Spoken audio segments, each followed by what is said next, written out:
Hello, everyone. Welcome to another heartfelt conversation.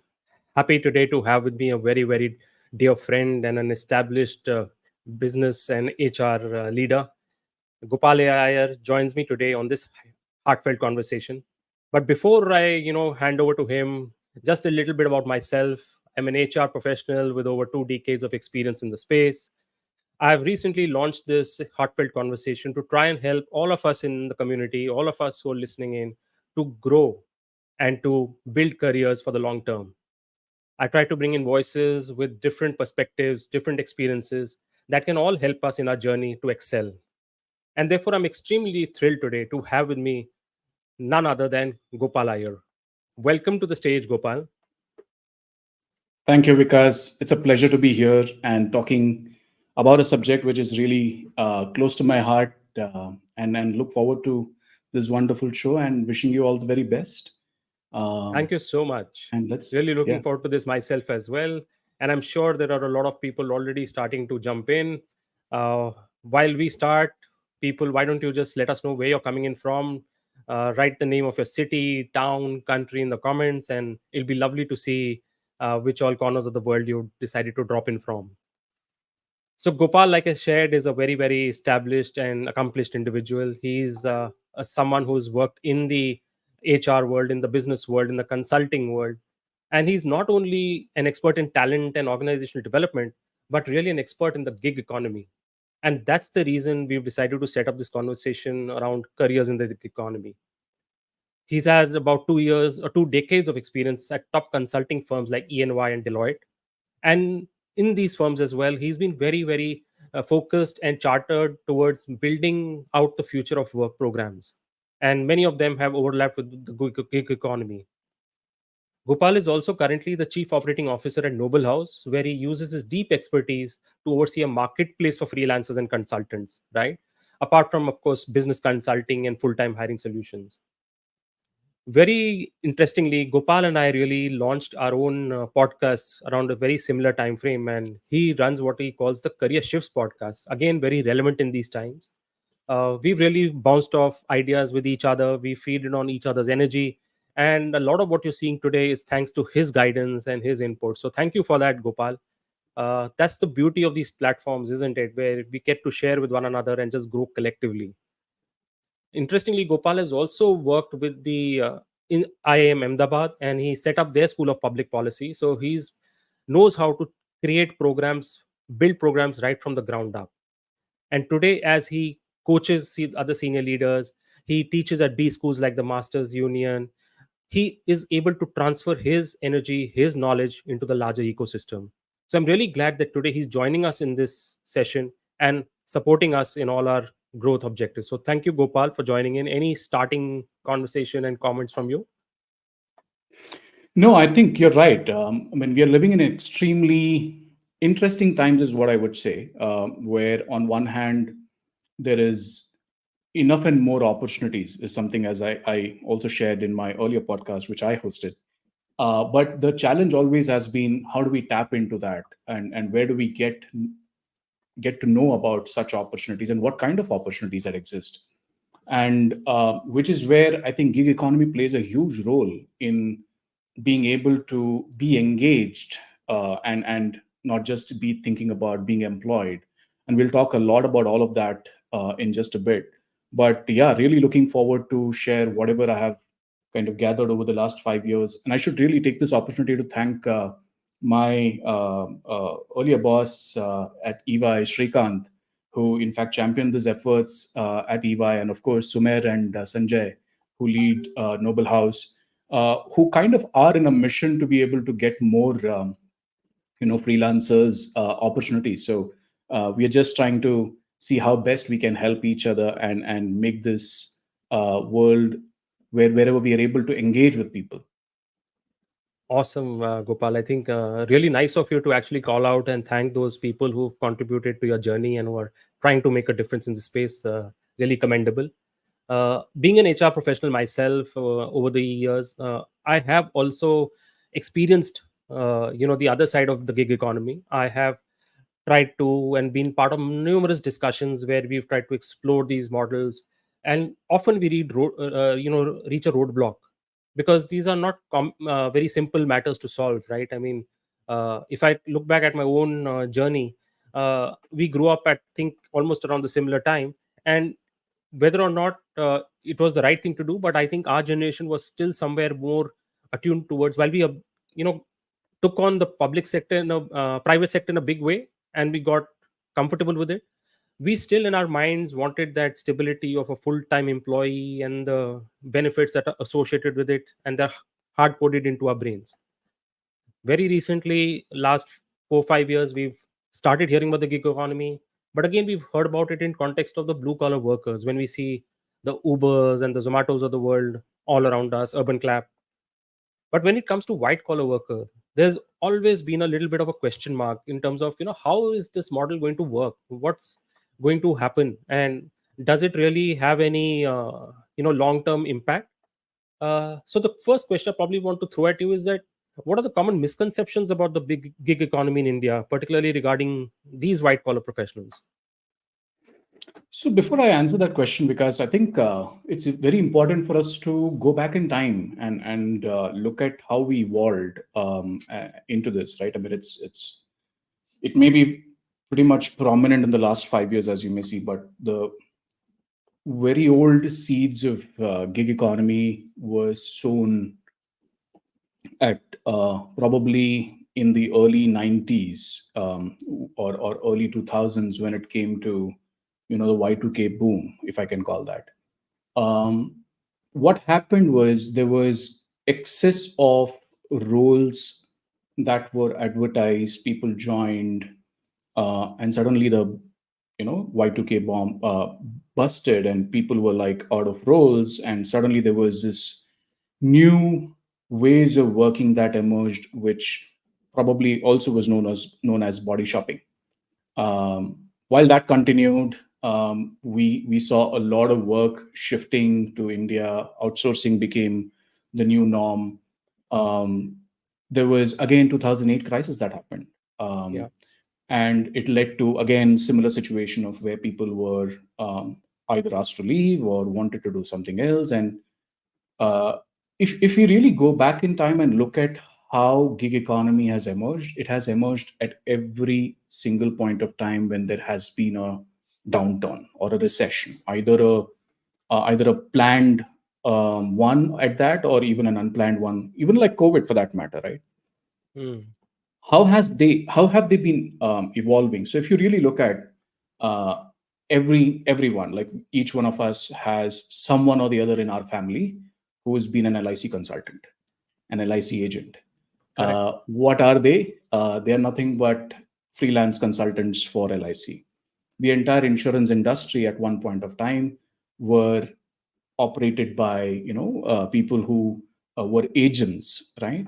Then came the healthcare, selling healthcare or insurance programs to people, and so on. So there were those early shoots way back since the 90s to 2000s.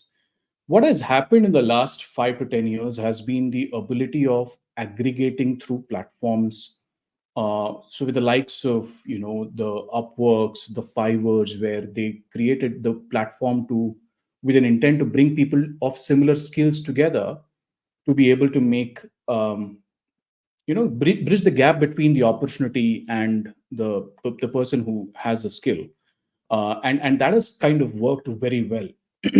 And if you really see in the last 5 years, especially with COVID happening, the whole aspect of how things moved from in office work to the complete virtual working world Mm, has just further accelerated the entire game. So now, if you really ask, I mean, if you were to go back to the question as to what are the misconceptions are that it's no longer about only blue collar work. It's more about, where do I find the right person for the right role or the skill?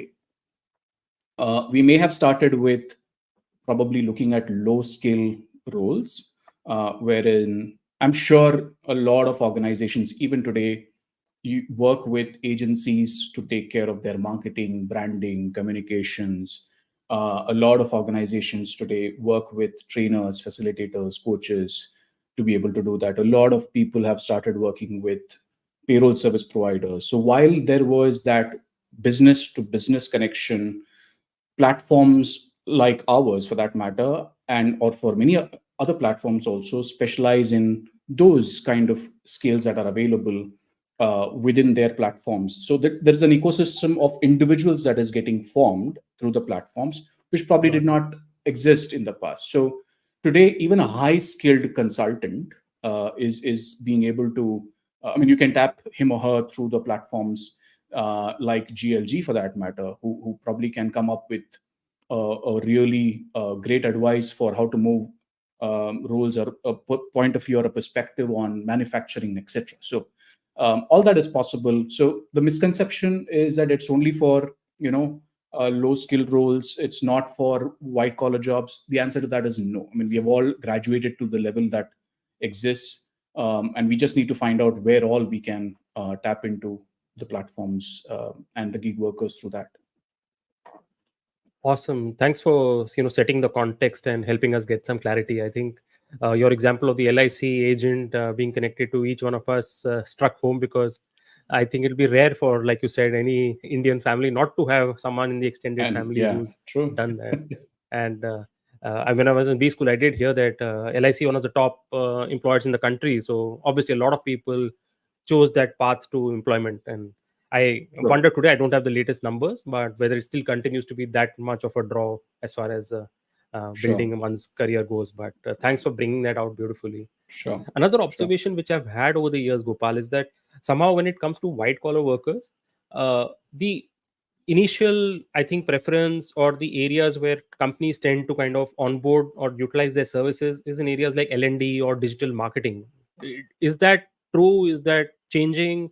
Any thoughts around it? Why does it happen this way, and how do we grow beyond then if this is the case? So yeah, very interesting question, and you're right in many ways that uh, marketing, digital marketing, social media planning, all of that become a very easy skill for people to tap into. The gig workers or professionals who are working on gig models. Um, and the other than that one is, of course, the executive coaches, trainers, facilitators. Today, there are platforms who have made that possible. So there are a lot of platforms who aggregate coaches for that matter. There are a lot of platforms who aggregate trainers for that matter. And each one of them bring in their unique value proposition to the client, and it makes it easier.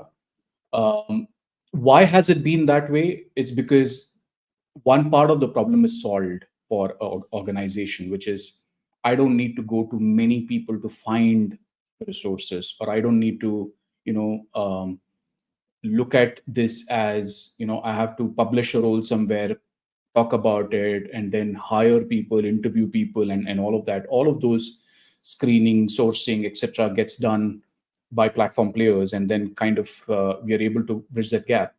The beauty lies, actually speaking, is in how can we simplify the scope. Do organizations have clarity in terms of what they want, um, in terms of resources to solve this particular problem? Maybe, may not be. The more clear they are about why they want this person and what they want this person to do, that makes it easier to convert that into a consultant mode. It's a journey, because I mean, it's not something that we have mastered or we can claim that it is growing really well. It's going to be a journey of education. We need to talk more about it. So look at, like, I mean, I'm sure IT has had its fair share of crystallization, if I can call that, of roles and responsibilities, where people can say that this part of the role that I want to be doing, I can get it done through a consultant or a freelancer. This part of the role I would want to retain for myself. In fact, I would like to quote a wonderful book, and I think it's a must read for a lot of readers tuning in. And I happen to also speak to this gentleman who wrote this book.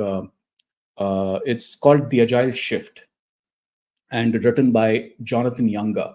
I have had the privilege to speak to him multiple times about this topic, and he's very passionate about that as well.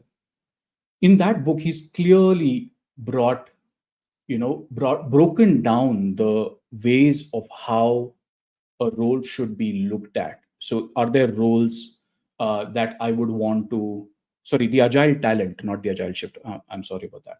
How do I look at roles in a manner that is is easy to be given to a consultant? How do I give roles that are uh, uh, pretty much strategic in nature, and I would want to retain it within the organization, would want to hire someone, and it could be a senior role, it could be a junior role, or probably even look at how do I outsource roles to larger players in the market who specialize those in those skills. For example, payroll as a service, and I started my career with that 20 years ago, is a commoditized service today, and a lot of organizations have outsourced payroll to the players like Hewitt and so on, and of course a lot more now in the market with AI and digital tech coming in. Uh, the question is, what part of the role do I want to keep within the organization for strategic reasons? What part of the role can I, look at outsourcing or even crowdsourcing for that matter? And that is a conversation that a lot of people in the business and HR have not had so far.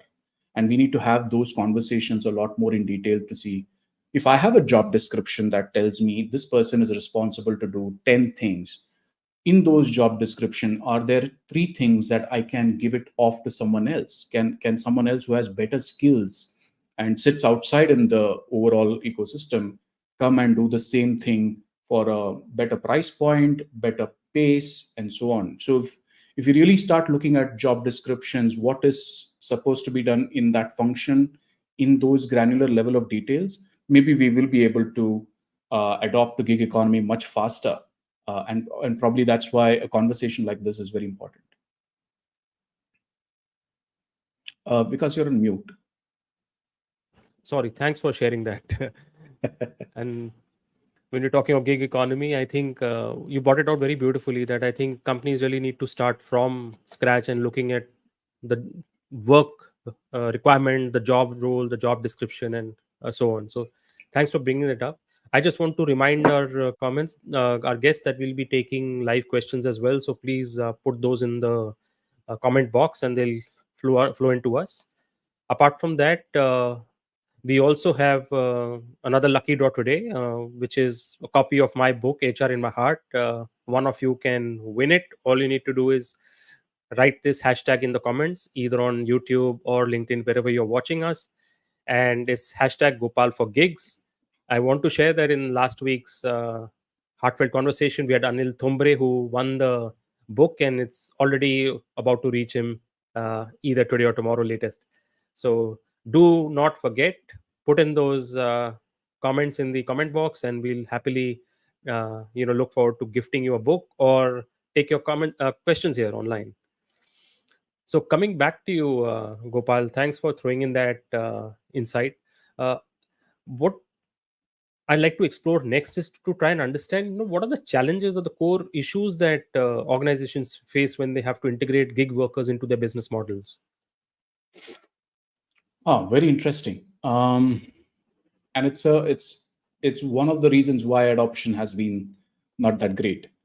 If you really look at how things have been in the last 10 years, right? And when we started integrating um, professionals from third party organizations to come and sit within the workforce, there was a clear demarcation between these are our employees, these are not our employees, and what would I do for our employees would be very different than what I would do for a third party payroll employee or a consultant for that matter. And that somehow stayed on. And there are practical reasons, there are legal reasons of doing something for someone and not doing something for someone. But in the current context where there is a need for better teaming, better camaraderie, there is a need for us to relook at some of those assumptions that we made. Do we really need to treat a person in a particular manner uh, because the person doesn't belong to the organization? And what we did in EY, at least when I was running the program at EY in terms of GigNow, was as much as possible, if there could be integration of processes, policies. So, for example, one of the things, and of course, it doesn't apply to everybody who is a gig worker or someone who comes in as a gig worker consultant. But as much as possible, if you were to employ someone on a gig employment model, which is like an employee but on contractual basis, could we give them the same level of provident fund, same level of benefits, and for that matter, even our social security code, which is of course yet to be implemented, speaks for that, vouches for that. If there is a consultant model where the person is completely on a consulting mode where he raises an invoice and gets paid for the work, that's slightly different. That kind of, you need to find a way, but still, you could still offer them training programs. You could still offer them your smaller perks that you could typically give to anybody. And it's very easy for you to even broaden the net to give it to others as well. So I think we need to go away from that blanket approach of I would do this for certain people and I would not do this for certain people, and ask ourselves this question: does it still hold valid, and do we really need to keep it that way? And if yes, what is the reason? So that's on the part of the broader benefits piece. But in terms of culture, I think more and more it's a generational thing, is what I also realize, and Okay. think Gen Z's and Gen Alphas would be able to work on this a lot better, and even Gen Y probably for that matter, because we've all worked as part of global teams. We started our career with organizations across seas and oceans, where we all were one team at the end of the day, and so the definition made us part of a larger organization. So it's probably the definition that we need to relook at. And if you're able to do that for our organizations, where we're able to treat everybody with the same amount of respect and the value for the skills that they are bringing onto the table, no matter what the model of engagement is, I think it kind of solves a purpose. It requires conversation, because I'll come back to the same thing. It requires conversation. It requires mindful application of asking each other this question: why are we treating this person differently, for what reason, and is that how it should be? Of course, as I said, there will be legal reasons, absolutely follow that. But if there are reasons where you're just excluding people for the sake of old written rules, maybe we want to challenge that. In fact, thanks for throwing some light there. And I think you touched upon this, but if I can just request you, Gopal, to elaborate a bit more, because our dear friend and HR professional Sahil asks that over the years, has the whole issue of social security been solved? Because the way I heard you, I think it needs not only companies, but it also needs government to come into the mix and help facilitate this, right? Or am I reading it incorrectly? So the code solves for it to a great extent. Of course, it's to be enforced at some point of time, which I think will happen. But if I can go back to the comment that I made, there are two modes that we engage with any consultant or a freelancer or a gig worker. One is where we are employing this person as a short term contractual workforce, where of course we would give them the social security benefits as part of the model of engagement. With the even the earlier law requires you to do that, and the current law of course makes it mandatory as well. The other is the consultant mode, where the person is on his own. He's an independent consultant. He has his own entity of that manner, and raises an invoice for the scope of work that has been predetermined. And that is where you typically deduct a 10% TDS and pay the money. And of course, GST application, GST compliances are required. For that population, which is sizable population today, the social security is not solved for. And when I say social security is not solved for, it's from a perspective that the assumption is that these are all small and medium business owners. They are earning their own money. They are like any other kirana wala, for that matter, from a business Yeah. perspective, Yeah. not from a skill perspective. And they have all that they need to be able to take care of their own social security requirements, be it medical insurance or be it provident fund. They can make their own investments as well. The highs, I mean, the possibility of them to be able to make more money for such people is higher. So the whole notion of, do I need to have a provident fund and a gratuity for this particular individual, probably fails there, because at the end of the day, the assumption is that the person is really senior in the whole game, and charges really good money for that matter. So, for example, let's talk about a trainer as an example. A trainer who comes and trains in an organization would charge anywhere between 55 to 1 lakh rupees or even upwards per day. And he may do this for 100 days in a year. Let's assume it to be the number for 100 days in a year, taking sizable amount money for himself. Do we really need to worry about obligations for social security for this individual? He's a businessman at the end of the day, or he or she is a businessman and can run his or her own business for that matter, and ideally should be able to take care of that. And that's the assumption. That's a conundrum which a lot of organizations are unable to figure out as to where does it stand. So gig workers gets a little tricky because of this, difference where uh, either you employ them where you're having exclusive rights with this individual for set of months together, or you engage with them on a model which is just like in a consultant agreement where you're saying this is my scope, and I want you to deliver. You quote a fee and get paid for it, right? Just like how we would engage with a Yeah, trainer for that matter. So that's where we stand at this point of time, because sure. In fact, Nareen also asked some very interesting questions. I think the first you've already answered in fairly high depth. The second one, which is also something that I also struggle with, it because there's so many different employment models nowadays. You wonder what is gig, what is solopreneur, what is an entrepreneur, what is a full-time employee, what is an outsourced third-party employee. So simply, the question that he's asked is, what is the difference between outsourcing, example, payroll outsourcing, and a gig economy, that is a freelance coach? Are these overlapping? Are they different? depends, and a lot goes into the business models as well, right? For that matter, outsourcing earlier would be from a business perspective. I'm identifying a set of work, giving it to another organization to execute. Um, so it's kind of an understanding between two businesses that I'm not going to be responsible for doing this kind of work. I'm giving the work to you. Now, who you decide to work with to be able to deliver is something I'm not really, that much bothered about. I may want to have some rules where I can say, I want you to only employ full-time resources to be able to deliver so that the quality of work doesn't get impacted. It doesn't impact my delivery, it doesn't impact my risks to the sensitivity of data, etc., etc. But the organization who's taking the work which is outsourced also has a choice whether they want to do it with a set of employees within the organization, or would they want to further outsource it to a freelance consultant.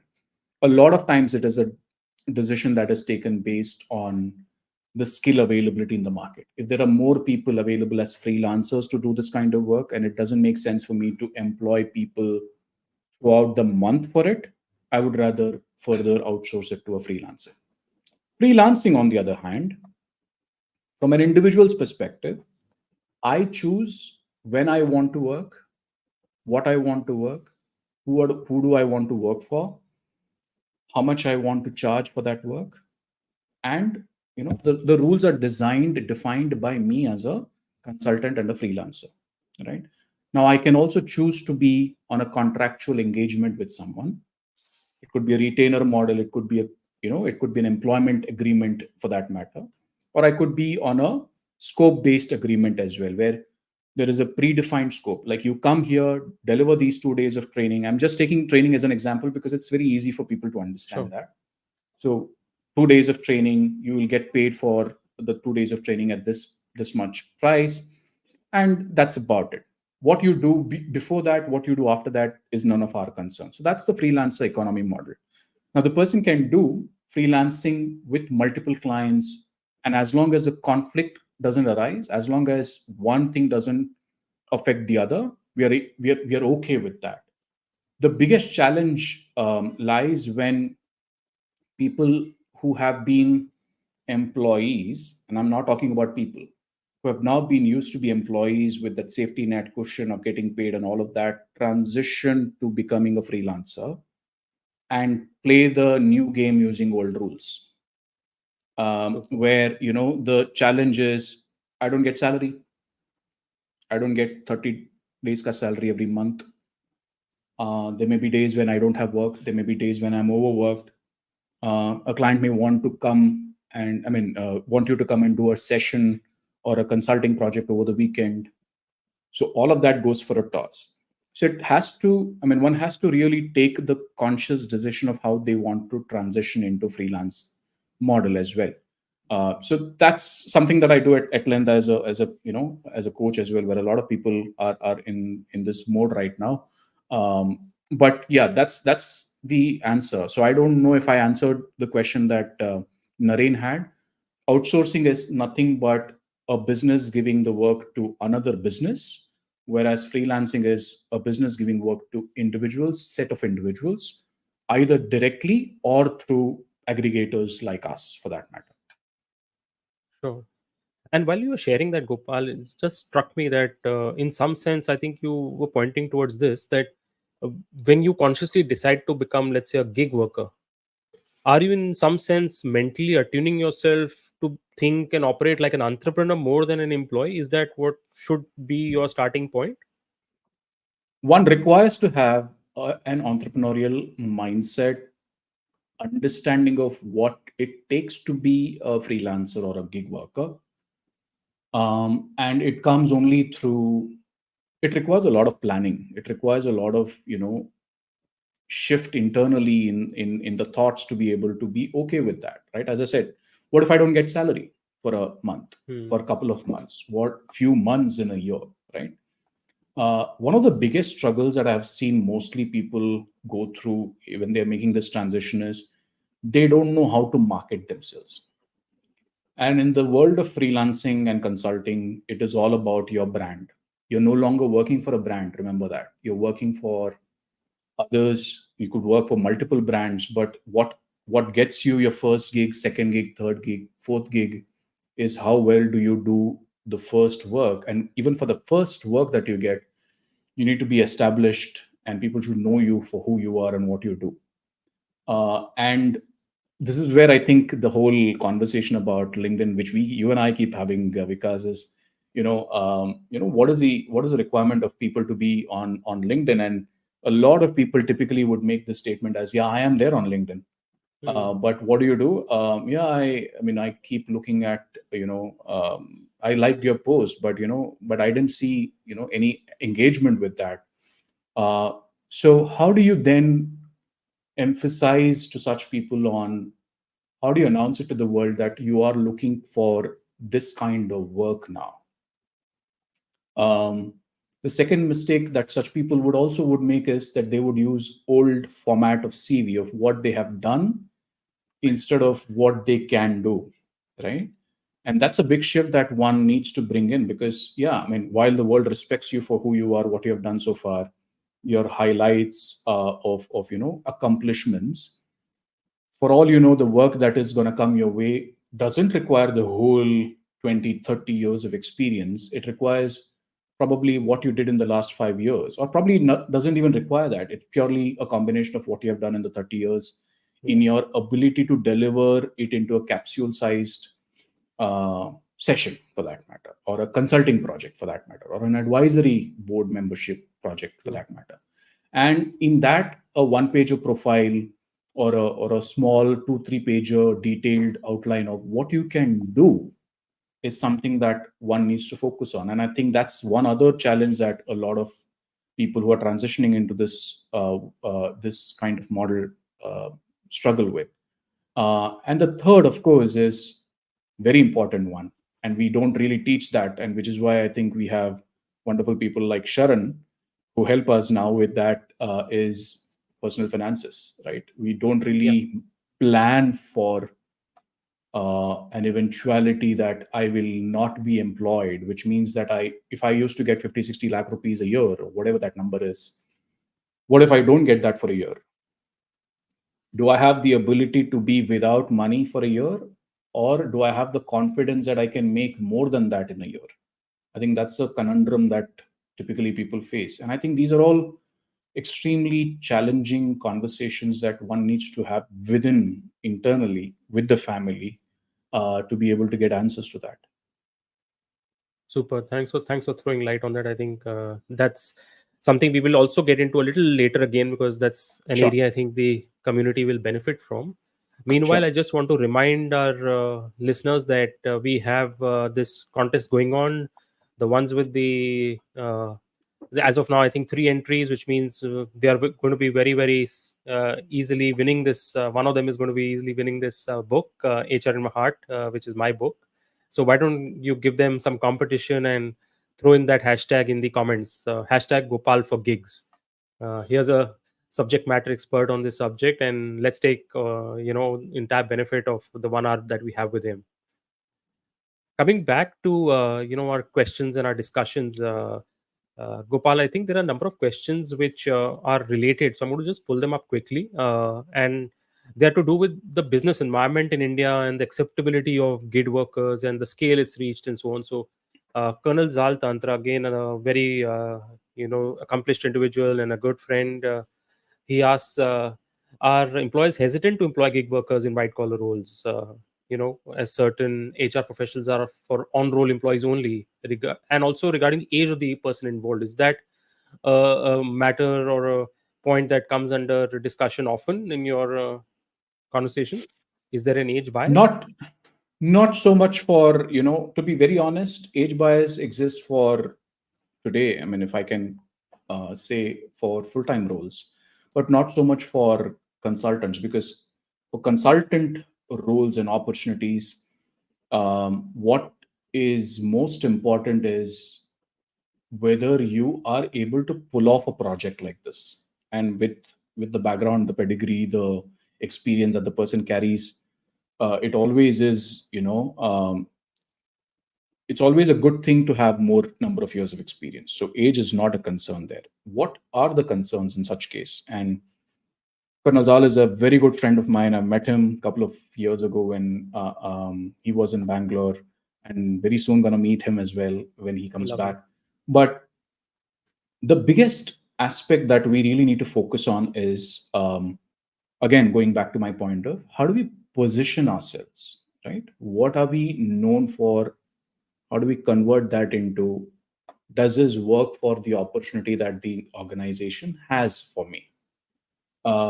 Which is where, if you really look at it from a, like, consider ourselves as a product or a business for a moment, I would rather focus on who am I, what do I do, why do I do for, I mean, my purpose of doing this, and at the end of the day, how well do I do, right?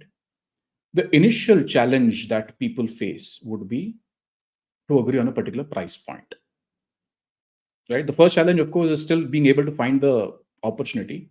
The second challenge, of course, is going to be able to find the right price point of what should I quote for a project like this. And that's something that we can talk in detail if that's of interest. But how do I convert my opportunities into, I mean, the requests into opportunities where I can actually deliver, is one of the things that we need to really categorically plan. And it is not like how we would typically approach a full-time role, where we would just send our CVs and wait for the recruiter to take care of the whole range of things. Mind you, in this context, you're not dealing with a recruiter. You're dealing with mostly a business leader and a procurement fellow.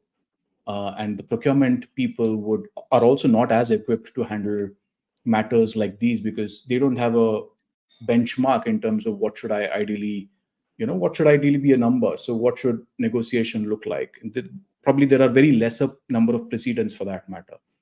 So how do you then convert your number of years of experience into being able to tell the person that I'm ready to do this work for you at this price point, and this is negotiable, non-negotiable, and let's work on making this happen.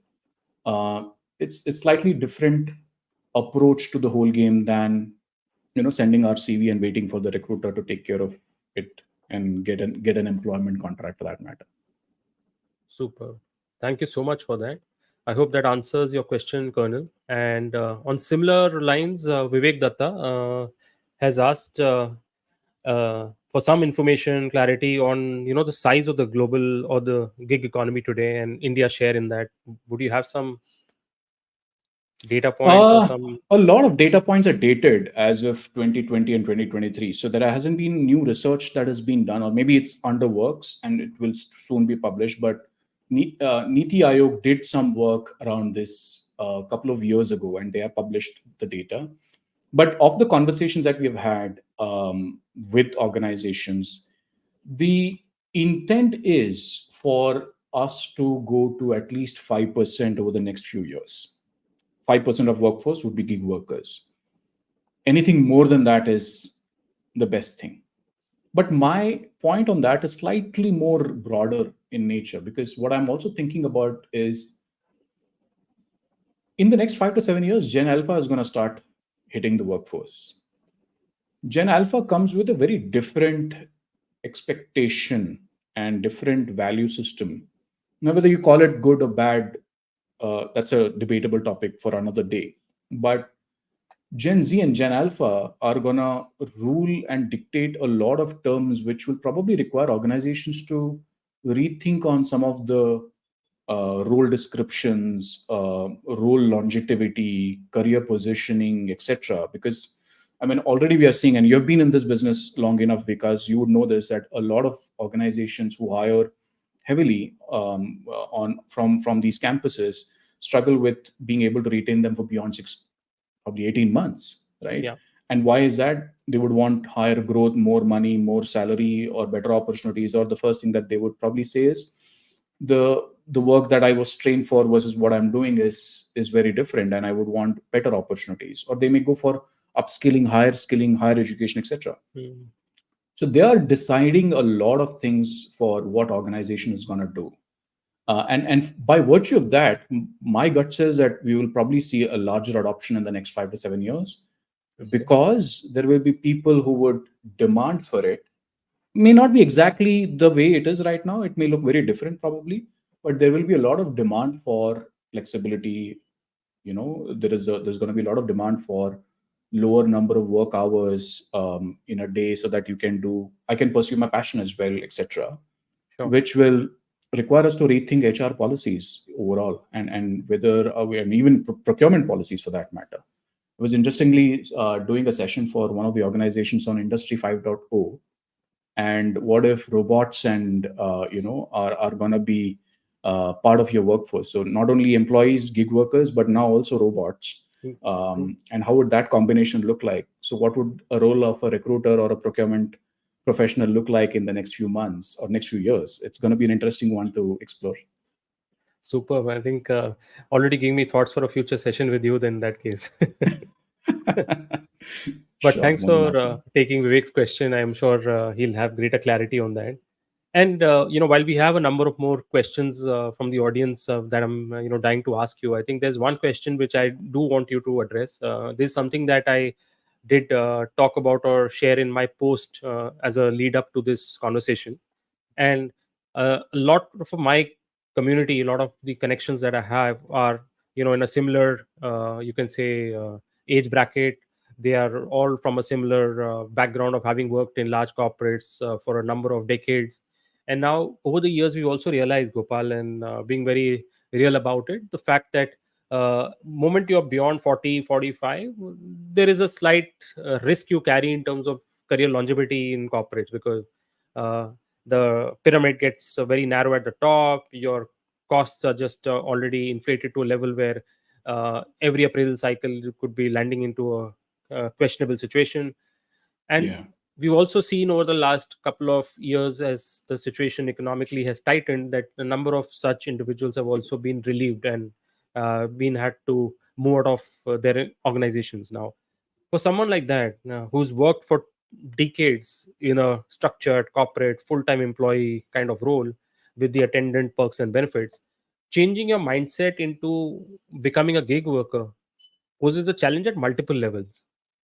So how are such individuals supposed to, or what would the guidance be for them in terms of how do they make this transition? Because getting another opportunity, like you mentioned again, at that 60, 70, 80 lakh kind of range, can also be a challenging situation, right? And it can take an extended period of time. So is there something that such individuals can do to make themselves ready for the gig economy, jump into it, and not lose out? Oh, it's real. And in fact, m- most of my conversations these days with people are exactly on those topics. And most of the conversations that I think, given where we are right now, because you and I think we resonate this very well. Um, is there money to be made? The answer is yes, right? I don't think as a nation there is a struggle for money to be, I mean, for us to be able to make money, right? Can we make money? That's going to be a question, right? And how is going to be a question. Now, one of the first things that we need to debunk, if I can say, is it's okay to take time to figure out what we need to do and by when do we need to do if we are financially little sound. When I say financially little sound, if we have money worth 6 to 12 months to take care of our immediate needs, may not be investments but immediate day-to-day work expenses, we should be good. The person needs to sit down and think as to what should I be doing. And the first question that I keep asking myself, and this is the first question that I asked myself way back in 2017, is what do I do today that I can monetize? If I can monetize, at what price point, right? So, is it coaching? Is it teaching? Is it working for an organization? Is it picking up consulting projects? Is it what? I mean, whatever. There may be 10 things that you have done in the last 25, 30 years of your career. What is it that you can convert into a monetization aspect? Now, once you have that clarity, you may have two or three or four, or maybe even one line item for that matter. Then ask this question: what do I charge and who's going to pay me for that? Right? So you may come up with some crazy numbers. Please do not get to the stage of equating to I should earn my full time job's salary again immediately. It may happen, it may not happen. You may, for all you know, you may even go beyond the number. And for all you know, you may not reach that number as well. But the first and the most important test would be, what do I do? How can I monetize this? Who's going to pay me for this work that I do? And at what price point? Now, if I were to say that, a classic example of training again, trainers typically charge anywhere between 50,000 rupees, and there are trainers who charge 25 lakh rupees as well for an hour, right? It purely is based on how strong their brand is. If you haven't worked on creating the brand, the first thing would you would need to do is focus on your personal brand through social platforms like LinkedIn, Instagram, and many more, right? And convert that into a value proposition that people would want to engage with you for. Then the second question: how do I come up with my per hour rate, or what do I like? How do I know what is this work worth for? Right? And unfortunately, there is not much uh, guidance or data that suggests that this is what I should charge for the work that I can do. Right? Um, the easiest way would be to look at what were you making in a year, divide that by the number of working hours in a year, which is typically 1980 or 2000, 1920 or 2080, depending on how many hours of work do you do in a day, in a week. You will get a per hour rate, and assume that you're going to only work for 100 days in a year. What would that number look like? And use some logics, talk to people, figure out. For some roles, there are already predefined values. So you may not struggle with that. Like, for example, if someone were to go and teach in an educational institution for an hour, they have their rate cards fixed. They will say, we can only pay you this much. But it's okay. The biggest thing that one needs to do through this transition is to be busy. Make as much network connections as possible. If possible, you can do volunteering, please do that. Connect with more and more people.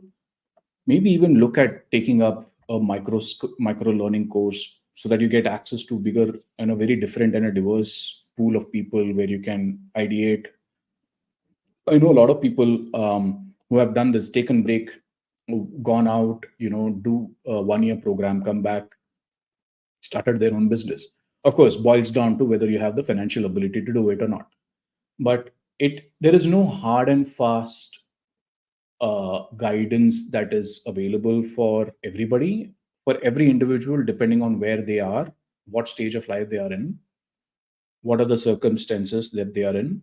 The answer would have to be different. So, my recommendation would be to connect, consult with a good coach. There are many coaches that are available today.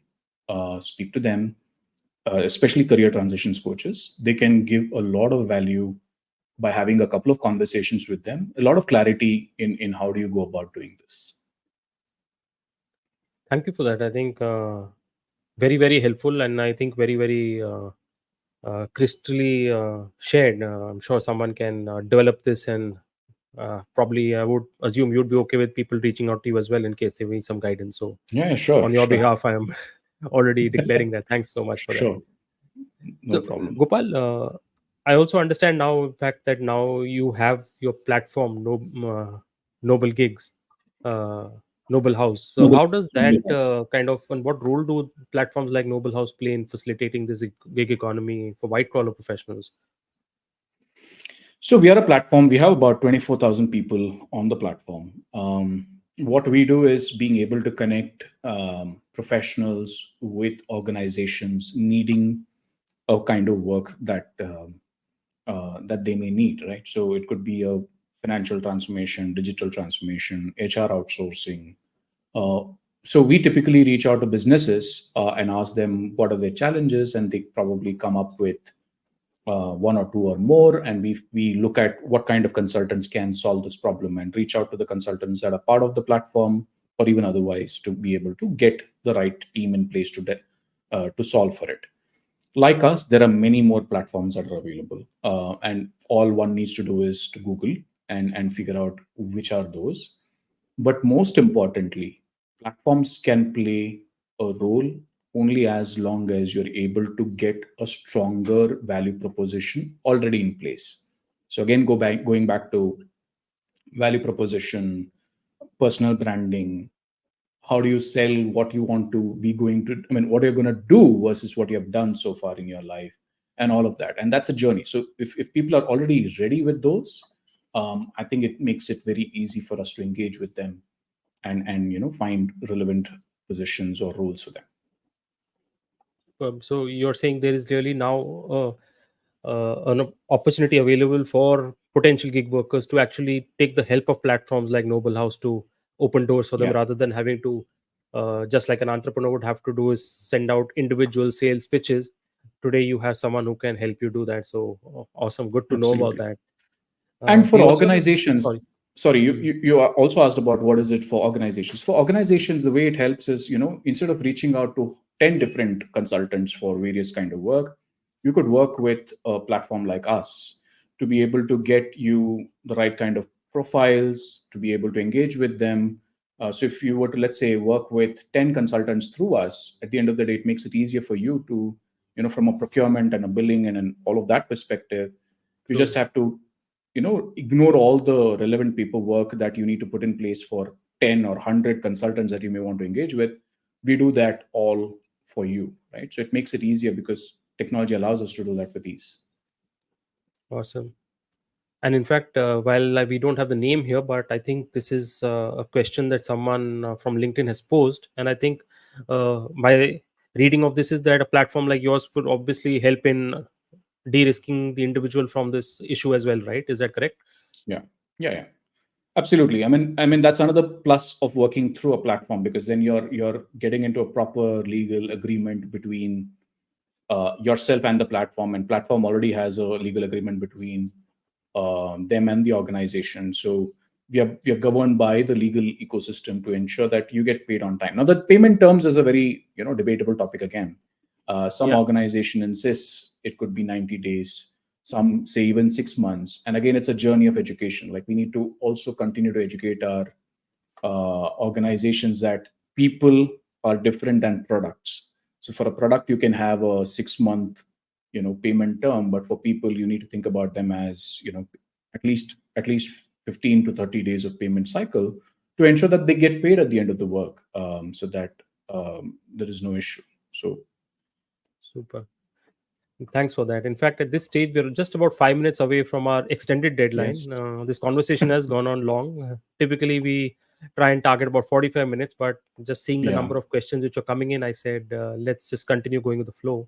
sure, At this sure. stage, if you're okay, let's do the lucky draw. I think we're almost at the end. So let's figure out who's the winner of the HR in My Heart book this week.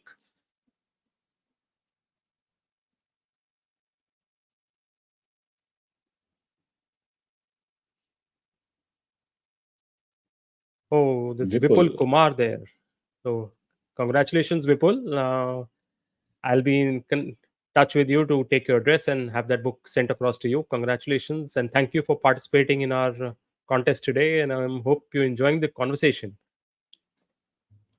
Congratulations, Vipul. Awesome. So, one question, I think it'll be an audience question that we want to wrap up with, which is again a question from Narendra.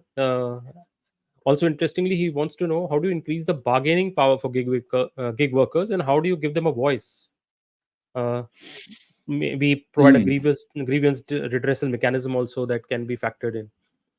Yeah. So I think a lot of this is happening in the blue collar space, with uh, the need for some kind of grievance redressal mechanism, because at the end of the day, the work that people do in the blue collar space is pretty much standardized. So for an Uber driver, it's the role description is clear, the scope is clear.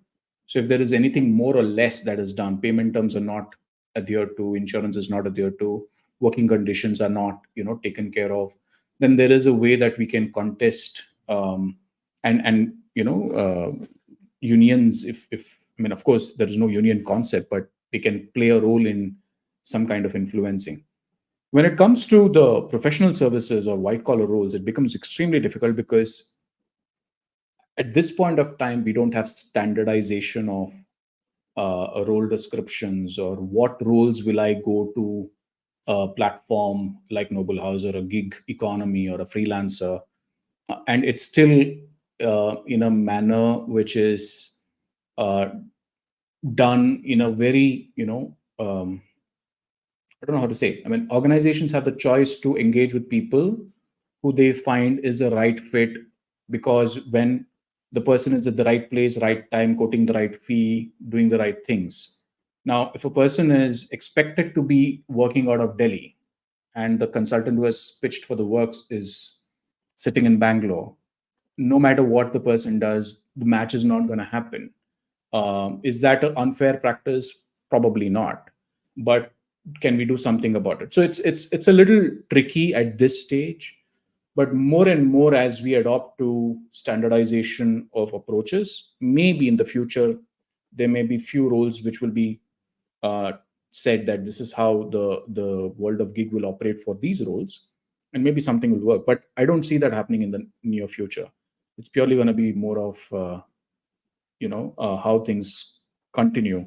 And a lot of what individuals like us eventually at some point of time, who have, by virtue of being in the industry, can command a certain price. So that's what I would say.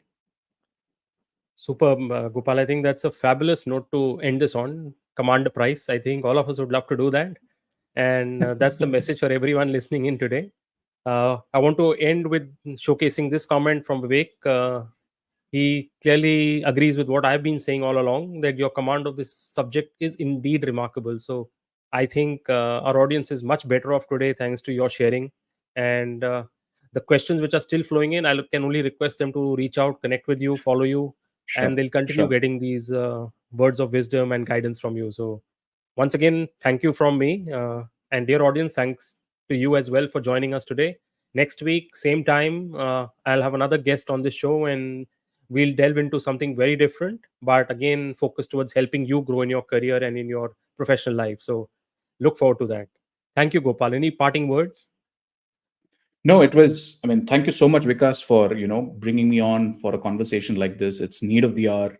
I'm sure the kind of engagement that we've had in this episode speaks a lot about how people are thinking about this. I just hope that we, as individuals, work towards becoming more better in and embracing gig economy, and organizations also work towards creating a platform for people to work on gig models as well. Yes. So, ending on that positive note, guys, let's all work together and make this happen. Thank you all once again, and see you next time. Thank you.